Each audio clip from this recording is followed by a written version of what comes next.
सर्दियों में देर तक सोना भला किसे पसंद नहीं।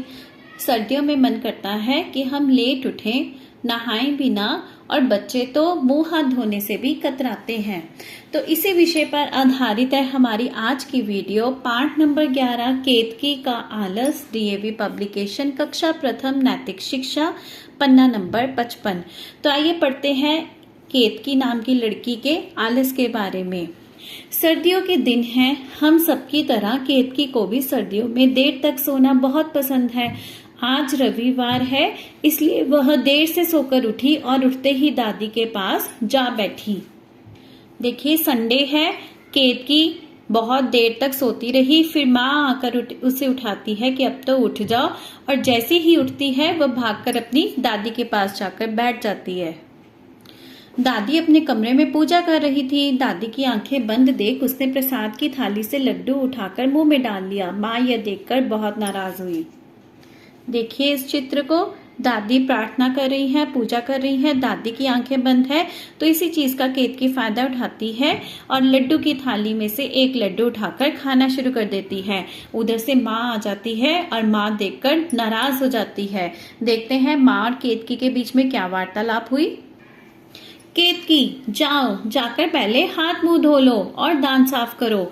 बिना स्नान करे पूजा घर में मत आया करो। वो तो बिना नहाए ही आ गई थी। जैसे ही बेड से उठी, आकर दादी के पास बैठ गई। ना तो उसने ब्रश किया और ना ही मुंह हाथ धोए। केतकी कहती है, माँ रात को दांत साफ किए तो थे, रोज रोज क्यों करें। माँ कहती है, केतकी दांत तो रोज ही दिन में 2 बार साफ करने चाहिए, सोकर उठते ही और सोने से पहले। इससे दांतों का मैल दूर हो जाता है और मुंह से बदबू भी नहीं आती। चलो जाओ दांत साफ करो, यानी कि ब्रश करो। अब पहला आलस तो क्या था केतकी में? देर तक सोते रहना। दूसरा आलस क्या था? ब्रश ना करना।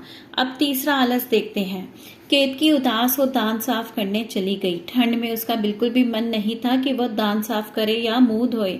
माँ कहती है, केतकी पानी गर्म हो गया है, चलो नहा लो, क्योंकि सर्दियां है ना, तो पानी गर्म कर लिया गया है गीजर में। केतकी कहती है, माँ आज नहीं नहाऊंगी, कल तो नहाई थी। माँ कहती है, बिटिया प्रतिदिन नहाने से शरीर साफ रहता है और आलस भी नहीं आता, शरीर में ताजगी आती है। देखो, माँ यहाँ पर केतकी को डांट रही है और कह रही है कि पानी गर्म हो गया है, बाल्टी भी भर चली है, तुम अब नहा लो। पर बच्चों में क्या आता है? आलस, कि अरे ठंड है, आज का दिन तो बख्श दो माता जी, आज तो हम नहीं नहाएंगे। पर ये बात गलत है बच्चों, हमें रोज नहाना चाहिए, चाहे गर्मी हो या सर्दी, चाहे वर्षा ऋतु क्यों ना हो। रोज नहाएंगे तो हमारा शरीर तरोताजा बना रहेगा और शरीर से दुर्गंध भी नहीं आएगी। तीसरा आलस हमने पढ़ा, नहाना, ना नहाना। अब आगे पढ़ते हैं। केतकी मुंह बनाकर नहाने चली गई। नहाकर आई तो सब नाश्ते की मेज पर उसका इंतजार कर रहे थे। माँ ने आज उसका मनपसंद नाश्ता बनाया था। जैसे ही केतकी खाने बैठी, दादी उसके नाखून देखकर बोली, बिटिया तुम्हारे नाखून कितने गंदे हो रहे हैं, इन्हें काटो। केतकी कहती है, दादी कुछ दिन पहले ही तो काटे थे, आजकल तो सबके नाखून बड़े होते हैं। पिताजी कहते हैं, बिटिया नाखूनों से बड़ी बीमारियां आती हैं। तो देखिए, नाश्ता तैयार है, सभी महल बैठकर खाना खा रहे हैं और यहाँ पर केतकी को डांट पड़ी है उसके लंबे नाखूनों की वजह से। तो आजकल का तो फैशन है ना, लंबे लंबे नाखून रखना, नेल आर्ट करवाना, पर ये एक तरह से गलत है।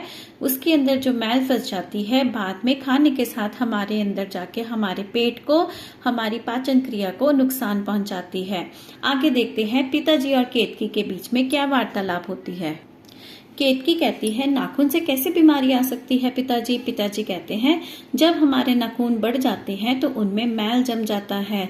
जब हम खाना खाते हैं तब यह मैल भोजन के साथ हमारे मुंह में चला जाता है और अंदर जाकर बीमारी का कारण बनता है। केतकी ने तुरंत उठकर माँ की सहायता से नाखून काटे और जाकर पिताजी को अपने नाखून दिखाए। पिताजी कहते हैं, मेरी प्यारी बिटिया, अगर तुम साफ रहोगी तो हमेशा स्वस्थ रहोगी। बिटिया याद रखो, स्वास्थ्य ही जीवन है। तो देखिए, माँ काट रही है केतकी के नाखून। बाद में केतकी जाके अपनी दादी और पिताजी को अपने हाथ दिखाती है कि देख लो, मैंने नाखून कटवा लिए। तो बच्चों, इस अध्याय से हमने क्या सीखा? सबसे पहले कि देर तक सोना बुरी बात है, हमें अपने वक्त पर उठ जाना चाहिए। वैसे तो कहते हैं सूर्योदय से पहले ही उठ जाना चाहिए, पर बच्चों के लिए चलो इतना तो माफ कर ही देते हैं, सूर्योदय के समय तक आप सबको उठ जाना चाहिए। दूसरी बात, बिना ब्रश किए हमें अपनी दिनचर्या शुरू नहीं करनी चाहिए। सबसे पहले दांतों को साफ करें, मुंह हाथ धोएं, नहाएं। सर्दियों में गर्म पानी से भी हम नहा सकते हैं। अपने नाखूनों को कटवाएं और अपने बालों को भी व्यवस्थित रखें, कॉम्ब करके रखें। आइए करते हैं बैक एक्सरसाइज।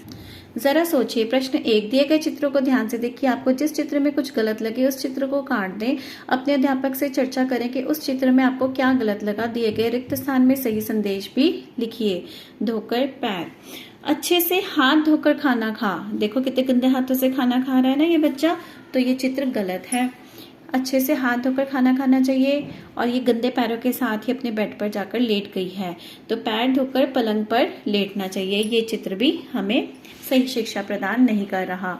प्रश्न 2 है, कक्षा में कोई भी छात्र सक्षम के पास बैठने को तैयार नहीं है। कोई भी उससे बात करना या उसके साथ खेलना नहीं चाहता, क्योंकि सबको उससे बात करते हुए दुर्गंध आती है। ऐसे में आप सक्षम को क्या करने को कहेंगे? नीचे दिए गए शब्दों को सही क्रम में लिखकर अपना संदेश बनाइए। दांत सक्षम साफ अच्छे कर से, तो हम सक्षम को क्या कहेंगे? सक्षम अच्छे से दांत साफ कर। सक्षम अच्छे से दांत साफ कर। तो बच्चों आओ इसे अपने जीवन में उतारें। प्रतिदिन निम्नलिखित नियमों का पालन करें और इनको अपनी आदत बनाएं। वो क्या क्या नियम है? सुबह सोकर उठते ही और रात को सोने से पहले दांत साफ करें। हमेशा ध्यान रखें कि दांत पीले या गंदे ना दिखाई दें। कुछ भी खाना खाने के बाद कुल्ला अवश्य करें। ध्यान रखें कि मुंह से कोई दुर्गंध ना आए। जीभ का रंग गुलाबी रहे, ना कि सफेद। हाथ पैरों को अच्छे से धोएं और हमेशा साफ रखें। नाखून साफ रखें और नियमित रूप से काटते रहें। प्रतिदिन स्नान अवश्य करें। स्नान करते समय नाक कान को अच्छे से साफ करें और बालों को हमेशा साफ और व्यवस्थित रखें। तो क्या ये नियम आप भी अपने जीवन में अपनाएंगे? मुझे आपका आंसर हाँ में चाहिए, तो कमेंट बॉक्स में यस लिखना मत भूलिएगा। मिलूंगी आपसे अगली वीडियो में, तब तक के लिए पढ़ते रहिए, खुश रहिए।